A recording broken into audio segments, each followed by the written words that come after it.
Même Gandalf, le sage parmi les sages, n'est pas à l'abri de la peur, car derrière l'ombre de Sauron se cache bien plus qu'un simple tyran, une puissance ancienne, rusée et implacable.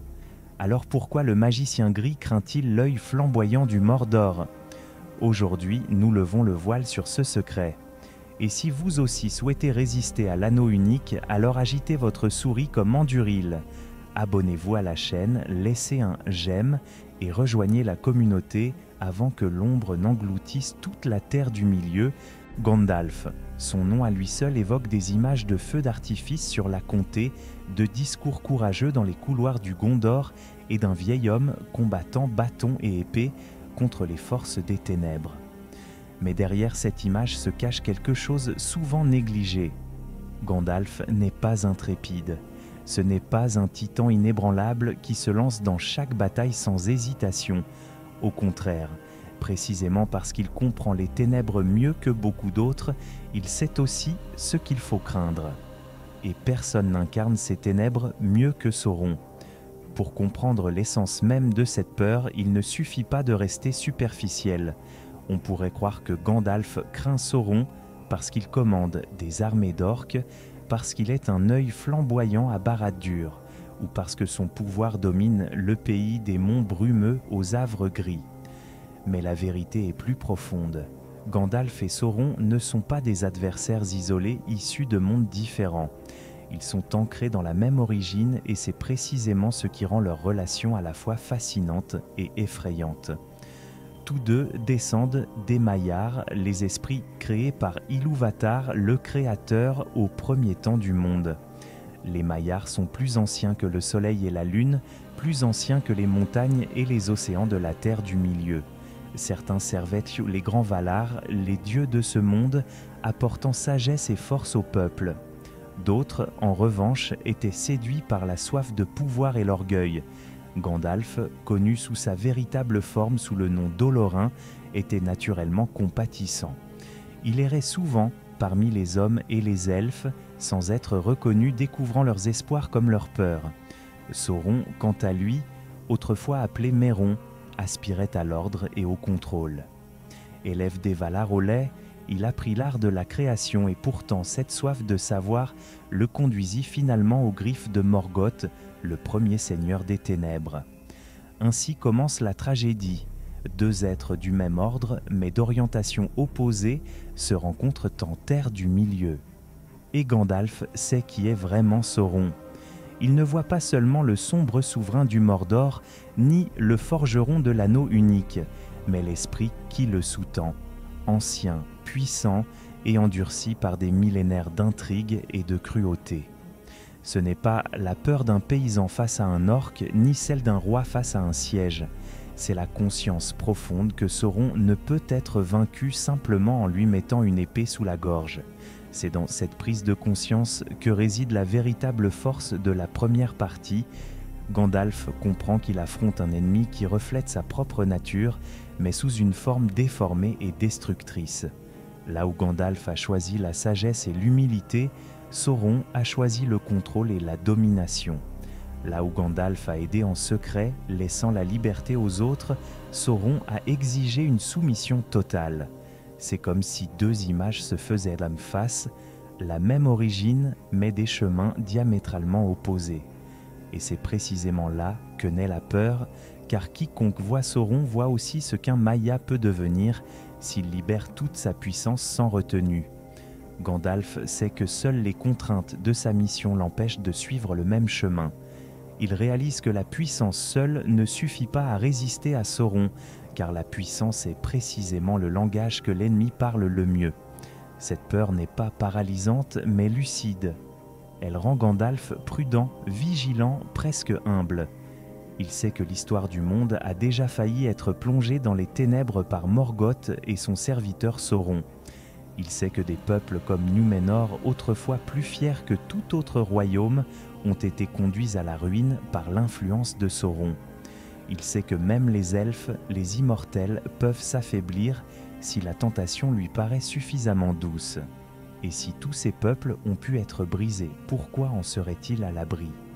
C'est pourquoi Gandalf craint Sauron. non pas parce qu'il est physiquement inférieur, non pas parce qu'il est faible, mais parce qu'il comprend, comme personne d'autre, que Sauron incarne l'essence de la corruption, un ennemi qui attaque le cœur avant de lever l'épée. Ceux qui ne connaissent la Terre du Milieu qu'à travers les yeux des hobbits pourraient ne penser que Gandalf n'est qu'un vieux sorcier excentrique, fumant la pipe et appréciant les longues tablées. De même, dans les films, Sauron apparaît d'abord comme un mal lointain et abstrait, réduit à un œil brûlant. Mais ces deux images ne sont que l'ombre de ce qui se cache derrière. En y regardant de plus près, on comprend que Gandalf et Sauron ne sont pas des personnages ordinaires, mais des forces cosmiques qui existaient bien avant la naissance des étoiles. Gandalf, appelé Olorin dans les récits des elfes, descend de ces esprits créés au commencement des temps, les Maillards. Ils étaient les serviteurs des grands Valar, des êtres divins qui ont façonné le monde. Olorin était humble, doux et compatissant de nature. À Valinor, la demeure sacrée de l'autre côté de la mer, il errait souvent inaperçu dans les couloirs, découvrant les joies et les peines des enfants d'Ilúvatar. Son plus grand talent n'était ni le feu ni la foudre, mais le don d'allumer l'espoir. C'est peut-être précisément cette qualité qui fit de lui un personnage décisif dans la lutte contre les ténèbres.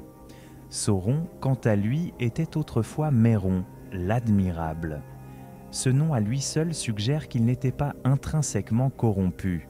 Au contraire, auprès d'Olé, le forgeron et maître d'œuvre des Valar, il apprit l'ordre, la discipline et la quête de la perfection.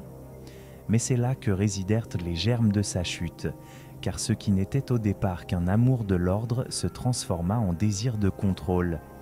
Méron comprit qu'il pouvait diriger les autres, créer des structures où tout obéissait à sa volonté. Et lorsque Morgoth, le premier seigneur des ténèbres, déploya ses ailes sur le monde, Méron trouva en lui le maître qu'il recherchait.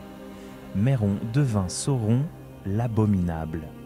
Il assuma non seulement le rôle d'un général, mais aussi celui d'un stratège, d'un trompeur, un maître du mensonge. Tandis que Morgoth sème le feu et le chaos, Sauron tirait les ficelles en coulisses. Il bâtit des forteresses, organisa des armées et forgea des plans qui mûrirent au fil des siècles. Lorsque Morgoth fut finalement renversé, Sauron resta sur place, jurant de poursuivre l'œuvre de son maître. Cela révèle la tension fondamentale. Gandalf et Sauron ne sont pas des adversaires qui se retrouvent face à face par hasard. Ce sont deux voix d'un même cœur dérivant dans des directions radicalement opposées. L'un vit pour l'humilité et la confiance, l'autre pour le contrôle et la soumission. L'un croit en la liberté des peuples, l'autre veut les asservir. C'est cette origine commune qui rend leur conflit si profond, car Gandalf sait ce que beaucoup oublient, Sauron n'est pas un monstre lointain, mais un esprit autrefois aussi pur que lui. C'est la prise de conscience qu'au sein d'un Maia peuvent résider à la fois la lumière et l'ombre. Ainsi, lorsque Gandalf parle de Sauron, c'est avec l'amertume d'un frère conscient de l'ampleur de sa perte. Et c'est précisément là que résonne la peur, non seulement de ce que Sauron est, mais de ce qu'il aurait pu être. L'histoire montre comment Sauron a exploité ce pouvoir. Sous le nom d'Anatar, seigneur des dons, il gagna la confiance des elfes. Par de douces paroles, il les conduisit à forger les anneaux de pouvoir, un triomphe de la tromperie et non de la force. Plus tard, il séduisit le fier peuple de Núménor dont les rois se croyaient invincibles. Il sema le doute, l'orgueil et la cupidité jusqu'à ce que leur royaume succombe à la colère des dieux. Chacune de ces étapes prouve que Sauron ne règne pas seulement par ses armées, mais en jouant sur la faiblesse des cœurs. Gandalf, envoyé en Terre du Milieu en tant qu'Istari, comprenait ce danger mieux que quiconque. Les magiciens n'étaient pas des conquérants, mais des gardiens. Leur tâche était de renforcer la Terre du Milieu, non de la gouverner. Mais cette mission était aussi une malédiction. Ils n'étaient pas autorisés à déployer toute leur puissance, ni à détruire l'ennemi d'un claquement de doigts. Tandis que Sauron était libre d'exercer son pouvoir au maximum, Gandalf était lié. Ce qui le protégeait n'était pas la force, mais la sagesse. Ce qui le guidait n'était pas l'orgueil, mais la compassion. Et c'est précisément dans cette différence que réside le fondement de l'histoire. Deux esprits anciens, tous deux puissants, tous deux sages, et pourtant poussés par leur mission, leur caractère et leur choix de voie vers un conflit irréconciliable. Gandalf, le serviteur de l'espoir, contre Sauron, l'architecte des ténèbres. Lorsqu'on entend le nom de Sauron, on pense inévitablement aux hordes infinies d'orques, aux terres obscures du Mordor et à l'œil flamboyant qui scrute le monde depuis la tour de Barad-dûr. Mais la véritable puissance de Sauron ne se mesure ni en nombre de soldats, ni en murs de pierre noire. Sa véritable force est plus profonde, plus invisible et précisément pour cette raison, si invincible. Car Sauron est plus qu'un seigneur de guerre, c'est un maître de la séduction. Dès les premiers jours qui ont suivi la chute de Morgoth, il a démontré son habileté à contrôler des peuples entiers par la parole et le geste. Sous le nom d'Anatar, le seigneur des dons, il est apparu parmi les elfes, bons, sages et serviables. Il a gagné leur confiance non par des menaces mais par des cadeaux et des promesses. Sous sa direction, les Gwaith y Myrddin ont forgé les anneaux de pouvoir en Érégion. Ce n'est que trop tard qu'ils ont réalisé qu'ils avaient suivi un plan qui ne menait qu'à son règne. Ce talent pour la tromperie était peut-être l'arme la plus dangereuse de Sauron, car comment combattre un ennemi qui vous attaque non pas avec une épée mais avec un sourire ? Gandalf savait que Sauron gagnait non seulement par la force, mais aussi grâce à ce qui sommeille au plus profond de chaque être, la cupidité, l'orgueil, la peur. C'est pourquoi il pouvait abattre même les peuples les plus forts. Númenor, l'île des rois, ne fut pas détruite par une armée, mais par le poison des paroles de Sauron. Il sema le doute sur les Valar, attira les hommes avec la promesse de l'immortalité et finalement les entraîna dans une guerre qu'ils ne pouvaient gagner. Le royaume le plus puissant des hommes tomba et Sauron avait à peine brandi l'épée. Mais ce n'était pas tout. Sauron combinait ruse et tromperie avec un pouvoir qui faisait trembler même les cœurs les plus courageux. L'anneau unique n'était pas seulement un outil pour contrôler ses ennemis, c'était une partie de lui-même imprégnée de son esprit, forgée dans les feux de la montagne du destin. Tant que l'anneau existait, Sauron ne pouvait être définitivement détruit. Plus encore, l'anneau renforçait sa capacité à dominer les autres. 9 rois des hommes reçurent des anneaux et tombèrent sous son charme jusqu'à devenir les Nazgûl, ombre d'eux-mêmes liés à jamais à sa volonté. Il faut bien comprendre, Sauron n'avait pas besoin de corps pour semer la terreur.